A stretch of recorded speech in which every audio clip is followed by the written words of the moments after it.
श्री रामदास अठावले।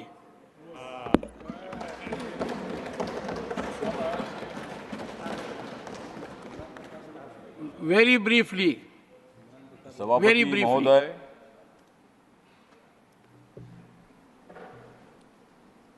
माननीय मोदी जी ने दिया है 80 करोड़ गरीबों को रेशन। माननीय मोदी जी ने दिया है 80 करोड़ गरीबों को रेशन, इसलिए माननीय राष्ट्रपति जी का बहुत ही अच्छा था अभिभाषण। मोदी जी कर रहे हैं मजबूत नेशन, मोदी जी कर रहे हैं मजबूत नेशन, इसलिए मैं यह दे रहा हूं आपके सामने मेरा भाषण।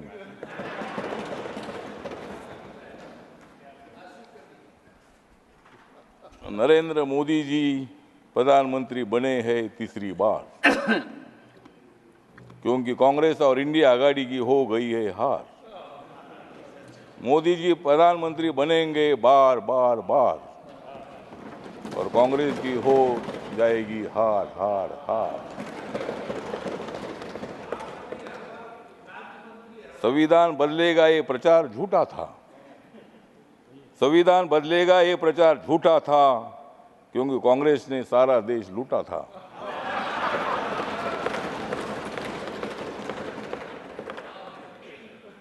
राहुल गांधी का प्रधानमंत्री बनने का सपना 4 जून को टूटा था।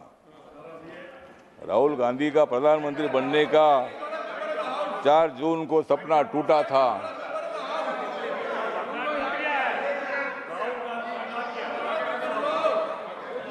और मोदी जी के खिलाफ वन सेकेंड इंडिया आघाड़ी का प्रचार झूठा था। एक सेकेंड।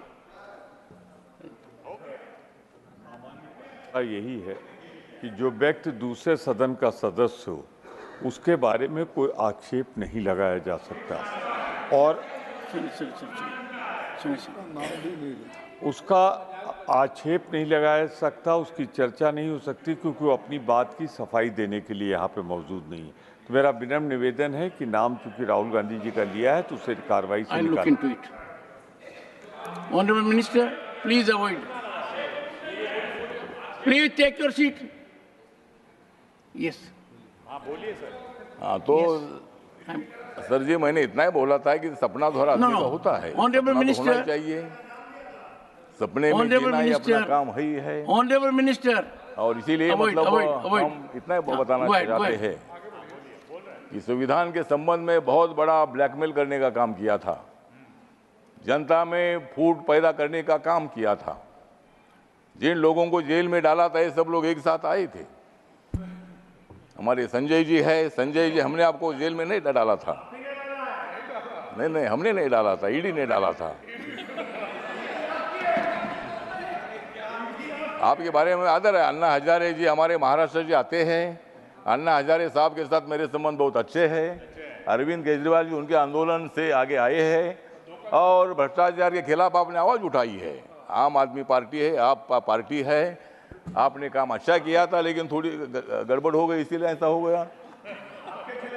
अब तो इसीलिए ठीक बात है। तो इसीलिए हमारा कहना इतना ही है कि संविधान के बारे में बाबा साहब अम्बेडकर जी ने संविधान लिखा है। जिस बाबा साहब अम्बेडकर जी ने संविधान लिखा, आज बाबा साहब का नाम लिया जाता है, संविधान का किताब दिखाया जाता है। लेकिन मैं इतना बताना चाहता हूं, ये कांग्रेस पार्टी ने बाबा साहब को 2 बार हराया था। 1952 में मुंबई में लौगुलो मतदार संघ से बाबा साहब को हराया था, 1954 में भंडारा से बाबा साहब को हराया था, और बाबा साहब अम्बेडकर जी को भारत रत्न नहीं दिया था, बाबा साहब का फोटो सेंट्रल हॉल में नहीं लगाया था, और आज बाबा साहब की बात करते हैं। आज आप संविधान दिखाते हैं, संविधान दिखाओ, लेकिन संविधान के जैसा आपको बर्ताव करने की आवश्यकता है, और इसीलिए संविधान कोई बदल नहीं सकता है। नरेंद्र मोदी जी माथा टेकर शपथ लेते हैं। 26 नवंबर 1949 को संविधान का ड्राफ्ट बाबा साहब ने दे दिया था, तो वो दिन मोदी जी संविधान दिन मनाते हैं, और आप बोलते हैं कि भाई संविधान बदलेंगे। मोदी जी ने बाबा साहब के काम इतने पूरे किए हैं। मुंबई में हिंदू मिल की जगह पर 3600 करोड़ की जमीन बाबा साहब के मेमोरियल के लिए दी है, और वहाँ 1200-1300 करोड़ का मेमोरियल बन रहा है। डॉक्टर अंबेडकर फाउंडेशन आपने बनाया था, कांग्रेस पार्टी ने बनाया था, लेकिन वो खाली ऑफिस ही था। मोदी जी आने के बाद वहाँ इतनी बड़ी बिल्डिंग बन गई है।